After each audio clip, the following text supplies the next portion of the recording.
ভোলাকপুর গ্রামে ছিল এক ঘন জঙ্গল। সেখানে সিংহ, হাতি, বানর, খরগোশ, পাখি সবাই মিলেমিশে থাকত। কিন্তু একদিন সেই জঙ্গলে এলো এক নতুন প্রাণী। নাম তার চালাক চাঁদ শিয়াল। চোখে তীক্ষ্ণ দৃষ্টি, মুখে মিষ্টি মিষ্টি হাসি, আর মনের ভিতর ঘুরপাক খায় হাজারো চাল। এই জঙ্গলটা তো বেশ সুন্দর। যদি এখানে নিজের একটা রাজ্য করা যায়, তবে বাকি জীবনে আর খাবার খুঁজে বেড়াতে হবে না। তবে তার আগে বোকাদের খুঁজে বার করতে হবে। শোনো সবাই, আজ সকালে পাখি রঙিলা খবর এনেছে পাশের গ্রামের মানুষেরা আমাদের নদী থেকে মাছ ধরছে, জলও নোংরা করছে। আমাদেরকে কিছু একটা করতে হবে। মানুষের সঙ্গে ঝামেলা করা কি ঠিক হবে? তারা তো লাঠি, আগুন এইসব নিয়ে মারতে আসে আমাদের। তাই তো, কিন্তু আমরা চুপ করে থাকলে একদিন আমাদের বন শেষ হয়ে যাবে। জয় জঙ্গলের মহারাজের জয়। আমি শুনেছি আপনারা বিপদে পড়েছেন। যদি অনুমতি দেন, আমি কিছু উপায় বলে দিতে পারি। তুমি কে ভাই? আমি দূরদেশের এক জ্ঞানী। মানুষ ও পশু জগতের খবরই জানি।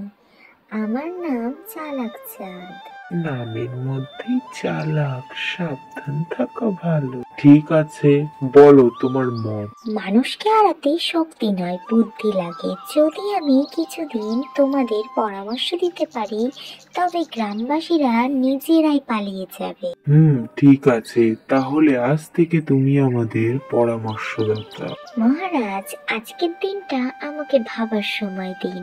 কাল থেকে আমি আপনাদের পরামর্শ দান করব। আচ্ছা ঠিক আছে, তবে তাই হোক।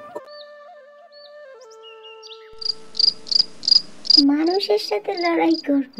আমি কি অতটাই বোকা?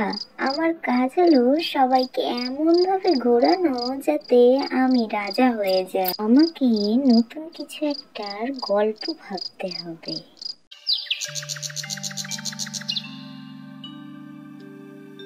মহারাজ, গত রাতে স্বপ্নে বনদেবতার দেখা পেয়েছি। তিনি বলেছেন আমাদের জঙ্গল রক্ষা করতে হলে বনের মাঝে যে বড় গাছটা আছে তার ভালো করে দেখাশোনা করতে হবে। বড় গাছ? সে তো অনেক দূর, অতটা রাস্তা হেঁটে কে যাবে এখন? দেবতা তো বলেই দিয়েছে, সেই গাছের ভালো করে দেখাশোনা না করলে আমরা কিছুতেই মানুষের হাত থেকে রক্ষা পাবো না। তাহলে মহারাজ, শিয়ালের কথাটাই শোনা উচিত। আমাদের বনের মাঝখানে যে বড় গাছটা আছে তার ভালো করে দেখাশোনা করা উচিত। ওই গাছের নিচে আমি লুকিয়ে লুকিয়ে খাবার রেখে দেব। পরে বলবো দেবতার প্রসাদ, কেউ জানতে পারবে না। এরপরে তারা সকলে মিলে সেই গাছের সন্ধানে বেরিয়ে পড়ল।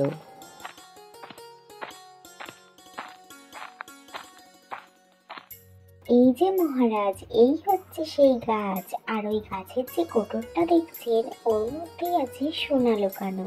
এই গাছেরই আমাদের ভালো করে যত্ন নিতে হবে। সত্যি চালাক চাঁদ, তোমার কোনো জবাব নেই। তুমি ঠিক খুঁজে খুঁজে গাছটা বার করলে। আজ থেকে যে কোনো বড় সিদ্ধান্ত নেওয়ার হলেই তোমার কাছ থেকেই নেব।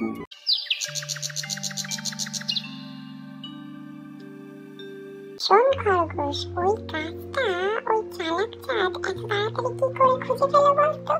আমার না এর মধ্যে কিছু একটা সন্দেহজনক লাগছে। আমারও সন্দেহ হচ্ছে। সেদিন রাতে দেখলাম শিয়ালকে ওই দিক যেতে। আজ তাহলে পাহারা দিয়ে দেখবি গোপন রহস্যটা কি?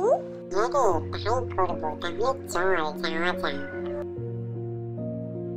ওই দেখ, আমি তো আগেই জানতাম এই শিয়ালটার মধ্যে কিছু ঘাপলা আছে। চল ওকে গিয়ে ধরি। হ্যাঁ রে, চল চল, তাড়াতাড়ি চল।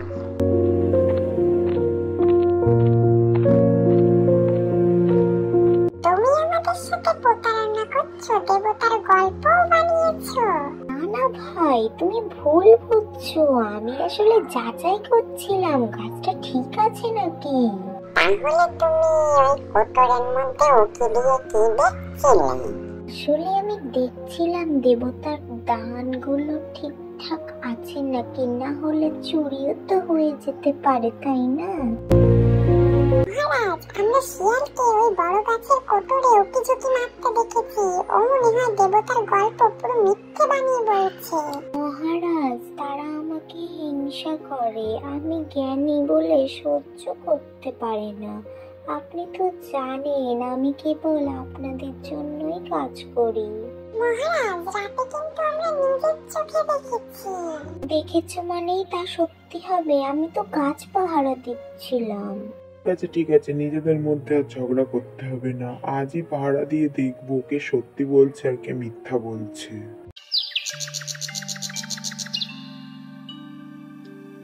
সবাই তোরা একটু চুপচাপ থাক, কেউ কোনো আওয়াজ করিস না, তাহলে শিয়াল বুঝে যাবে আমরা সবাই এখানে এসেছি। এদিকে তারা দূর থেকে দেখতে পায় শিয়াল সেই গাছের নিচে চলে গেছে, আর শিয়াল ভেবেছে কেউ মনে হয় আশেপাশে নেই। চালাকচাঁদ, কি ব্যাপারটা কি? তুমি এই গাছের নিচে আবার কি করছো? মহারাজ, আমি আসলে দেখছিলাম কেউ পাহারা দিচ্ছে কিনা। আমরা তো দূর থেকে দাঁড়িয়ে দেখলাম তুমি এই কোটরটার ভিতরে কি একটা পাথর ফেললে। কিসের পাথর ফেললে বলো আমাদের। ওগুলো পাথর নয়, ওগুলো দেবতার চিহ্ন। আমি জানি বিশ্বাস করা তোমাদের পক্ষে কঠিন, কিন্তু যদি তোমরা একটু অপেক্ষা করো তাহলে দেখতে পাবে। ঠিক আছে, নিজেদের মধ্যে ঝগড়া করে তো আর কোনো লাভ নেই, আমরা বরং কিছুক্ষণ অপেক্ষা করেই দেখি। আরে আরে, আলোর মতন ওইটা কি গাছের কোটর থেকে বেরোচ্ছে? কিন্তু আমরা তো দেখলাম ও নিজেই গাছের কোটরের মধ্যে কি একটা রাখলো। দেখলেন তো মহারাজ, আমি মিথ্যে বলিনি, দেবতার আশীর্বাদ এসে গেছে। আমি তোমাকে ভুল বুঝেছিলাম গুরু, তুমি আমাদের রক্ষাকর্তা।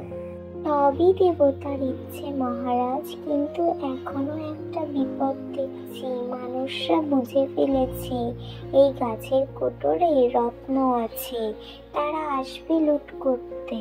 তাহলে কি করা যায়? আমাকে একা যেতে হবে, আমি মানুষের সঙ্গে কথা বলবো, ওরা আমার চেনা জাত, বুদ্ধি দিয়ে মিটিয়ে দেব সব। ঠিক আছে চালাকচাঁদ, তুমি তাহলে ওটাই করো, কাল সকাল সকাল রওনা দিও।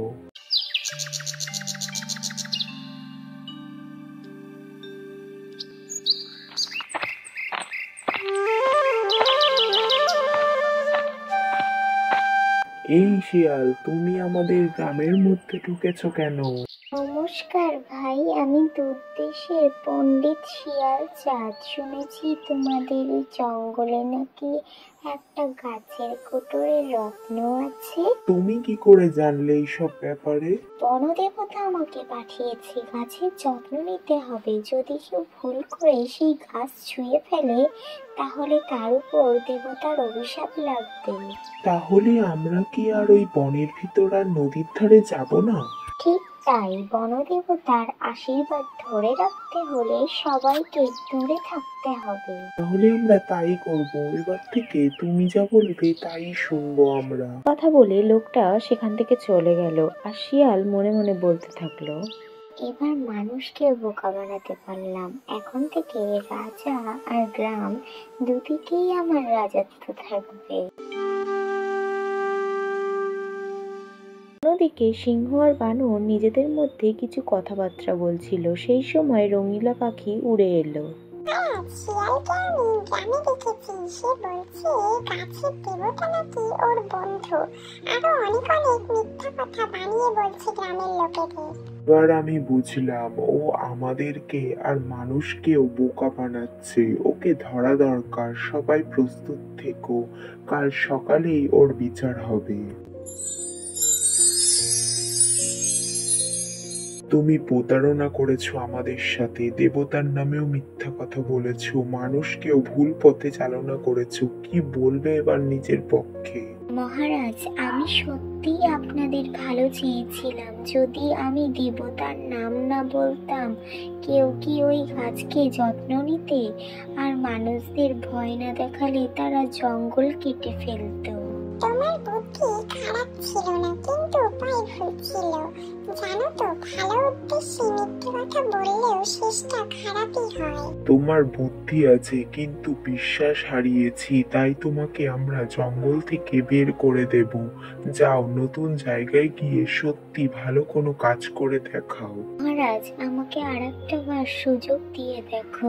এই যে তোমাকে বললাম না, বিশ্বাস হারিয়েছি, নতুন কোনো জায়গায় গিয়ে ভালো কাজ করে দেখাও, তারপরে বিশ্বাসটা ফিরে আসবে। মহারাজ, আজ আমি বুঝলাম বুদ্ধি দিয়ে যদি সৎ পথে না চলা যায় তাহলে সে অভিশাপ হয়ে ফিরে আসে। কথা বলে শিয়াল ধীরে ধীরে জঙ্গল ছেড়ে চলে যায়।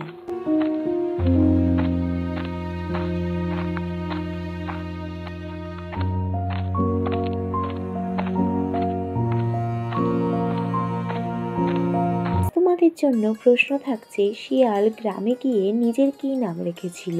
সঠিক উত্তরটা তাদের পরবর্তী ভিডিওতে চিহ্নিত করা হবে।